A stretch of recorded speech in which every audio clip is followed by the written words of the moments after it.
बिस्मिल्लाहिर्रहमानिर्रहीम। लाखों करोड़ों दुरूदो सलाम मोहम्मद मुस्तफ़ा सल्लल्लाहु अलैहि वसल्लम और आले मोहम्मद पर। मैं हूं उमर दराज गोंदल। जनाब अली, खबर यह है कि सदर पाकिस्तान के बाद अब इलेक्शन कमीशन ऑफ पाकिस्तान ने कल के इजलास के अंदर यह बता दिया था कि जी आज वो अटॉर्नी जनरल पाकिस्तान को बुला रहे हैं और उनके साथ मुशावरत करेंगे और दो जो कानूनी माहिरीन हैं हम उनके साथ भी मुशावरत करेंगे।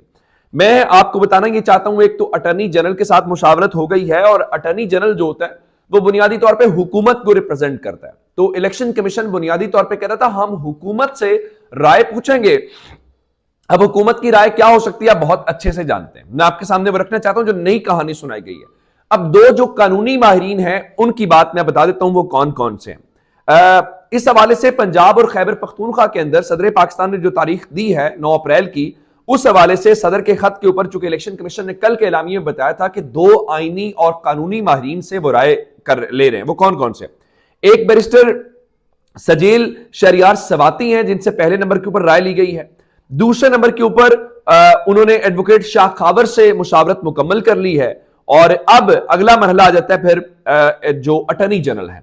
अब जो अटॉर्नी जनरल साहब हैं उन्होंने आज वहां पे मुकम्मल तौर पे इस हवाले से क्या किया कि आईनी और कानूनी जो निकात हैं उसके ऊपर उनको राय दी है। राय का लुब्बे लुबाब क्या है? अब मैं जब आपको ये बता रहा हूं कि अटॉर्नी जनरल ने हुकूमत की राय देनी है तो हुकूमत की राय क्या है?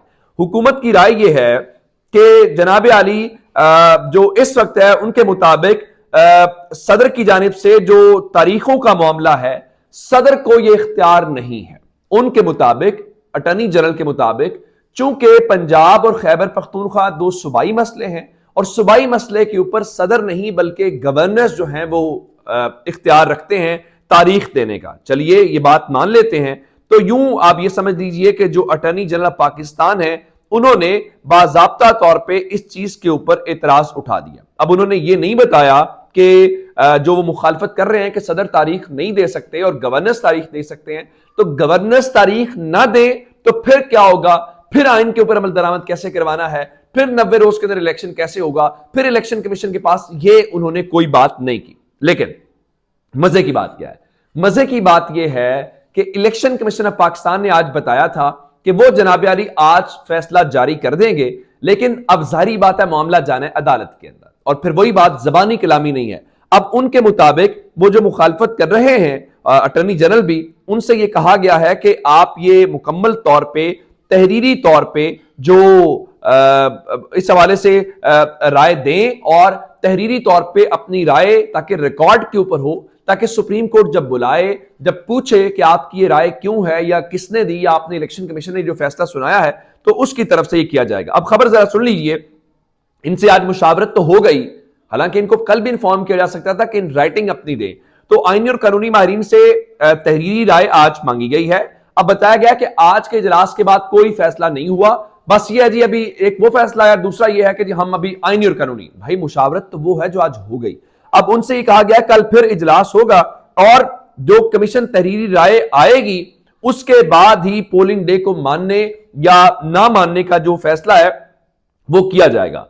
और इस हवाले से उन्होंने कहा है कि अब मसलन यह है कि गोली करवाने वाली बात है। अब मैं आपको एक और जो खबर देना चाहता हूं वो ये है कि हुकूमत और अटॉर्नी जनरल कैसे एक पेज के ऊपर है।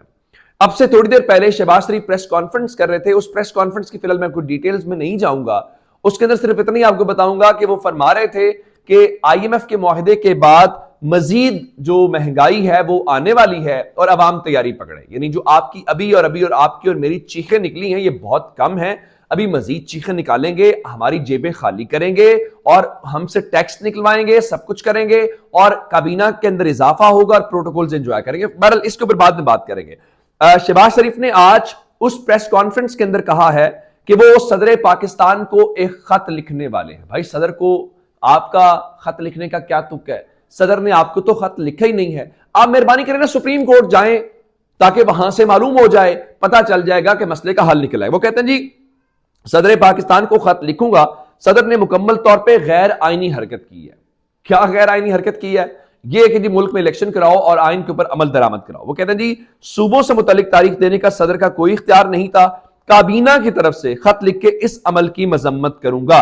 यानी अब सूरत हाल यह है कि वो इज्तमाई तौर पे एक खत लिख के ये तासुर देना चाहते हैं कि जनाब वो देखें आपने आइन शिकनी कर दी है। भाई अदालत जाए ना।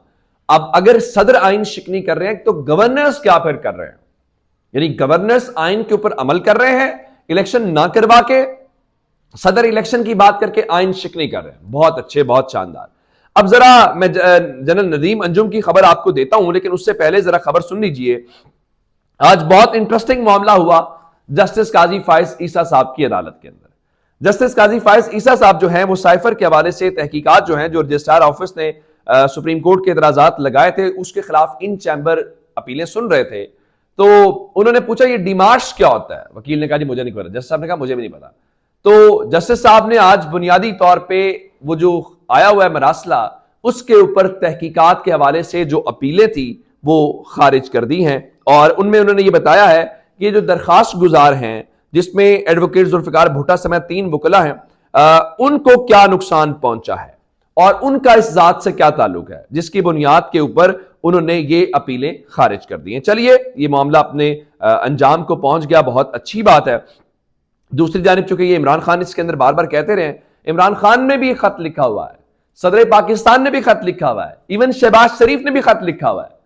उसके ऊपर ही फैसला कर लें। अगर इनके ऊपर नहीं है तो इमरान खान को तो नुकसान पहुंचा है, पाकिस्तान को तो नुकसान पहुंचा है, उसके ऊपर ही कर लें। लेकिन चलिए शुक्र है कि जस्टिस काजी फायज ईसा साहब इस पूरी सूरत हाल में हमें नजर आए हैं और उनकी अदालत से कोई फैसला जरूर आया है, जिससे मालूम ये हुआ कि वो आजकल अदालत के अंदर ही हैं, छुट्टी के ऊपर नहीं है, या आमतौर पे होता है कि जिस किसी भी वजह से, तो वो मामला नहीं है बल्कि मामूल के मुताबिक वो केसेस को सुन रहे हैं। चलिए यहां तक तो इत्मीनान हुआ।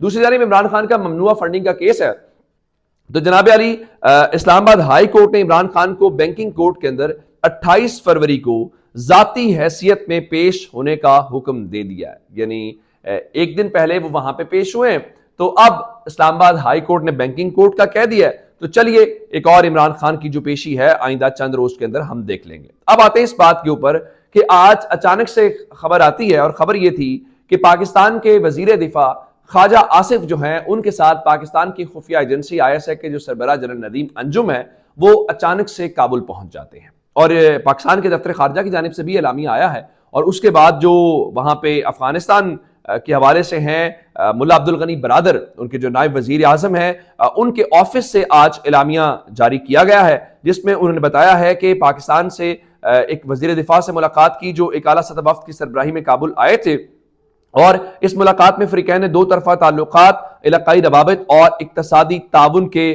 फरोग पर तबादला ख्याल किया गया। इस हवाले से कोई खबर नहीं थी, अचानक से ही सब कुछ हुआ।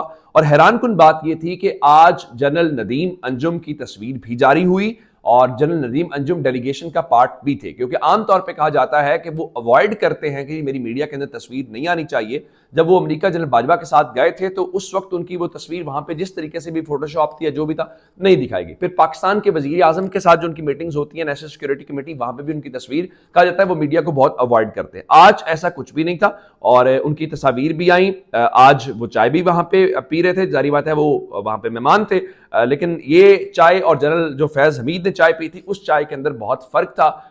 मालूम नहीं है किस हवाले से मैं आपको ये खबर दे रहा हूं, ये बताया तो यही गया जी ये मामूल के ताल्लुकात के हवाले से। लेकिन तुरखम का जो बॉर्डर है जो पाकिस्तान और अफगानिस्तान के दरमियान में है वो पिछले 3 रोज से बंद है, और वो बंद जो है अफगानिस्तान की जानिब से किया गया, पाकिस्तान की जानिब से इस बार नहीं किया गया।